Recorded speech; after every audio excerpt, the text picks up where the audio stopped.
Well, New York City's police department is planning for the worst as the city ramps up security for Macy's Thanksgiving Day parade. The NYPD will deploy 3,000 officers and use 83 heavy-duty sand trucks to prevent any crazed attacker from trying to cause mayhem.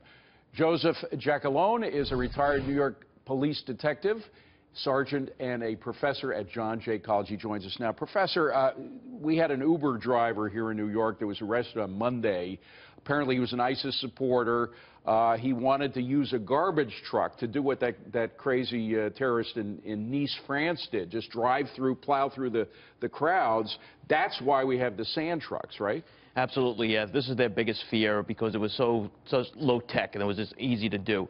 And it's something that they're going to do. They'll shut down the streets. They'll make sure that this doesn't happen. Well, ISIS actually has a publication. I didn't even know they had a publication, but they published this article in English in which they said that the Macy's Thanksgiving Day Parade was an excellent target. So are the police here prepared? I mean, I love our police department. They prevented a lot of damage being done in the past couple of years, but are they well prepared for that? Absolutely. I spent over 20 years doing this here. They have these things planned out and well rehearsed, and I don't think anybody has anything to fear. Just go and enjoy the parade tomorrow. All right. Turning to the war on cops, as a police officer at Wayne State University in Detroit, Michigan is fighting for his life after he was shot in the head while on patrol near campus last night. A suspect in the attack has been arrested. That brings the total to 5 police officers shot all over the country since Sunday, with one being fatally wounded and killed. Professor, we checked, by the way, and it may have changed by now, but as of the last time we checked about an hour ago, President Obama, neither President Obama nor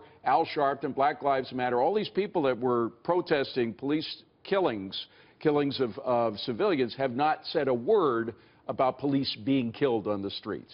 Yeah, it's a little bit of a disgrace. I wish the president would have come out and said something about this. I mean, this is something so unusual, and these are assassinations. These aren't officers who are in the during a robbery and they interrupted something.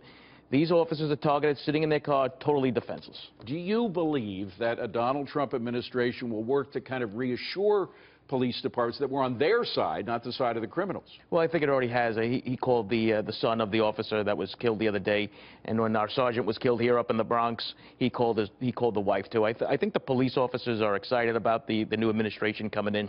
I think they feel that they weren't fairly treated during President Obama's administration, and I just think that like everything else, the cops.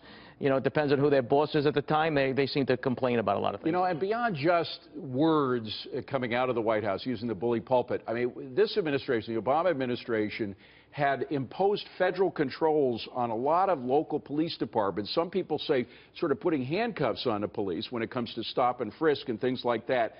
Those handcuffs are likely to be taken off with the Trump administration. I'm not saying police can do anything they want, but at the same time, they will have more active, aggressive policing activities, right? Well, that's what people want. I mean, we don't want to see it go back to the 1990s. I mean, the problem with a lot of the... Although we did have a 10.8% increase in the murder rate in 2015. Some people say because the police aren't allowed to be more aggressive. Right. And the scariest part of that, though, is only 61.5% are being cleared, which is in the last 10 years, that's the lowest it's been. So we had more homicides and we're closing less of them. So there's a problem within the police organizations in itself. I don't know if they just feel that they haven't been treated fairly or they're dealing with all the protesting and they're taking cops away from investigative positions to do this. But there's another big problem that we have to look at. Professor Joe Giacalone, great to see you. Thank you for coming in.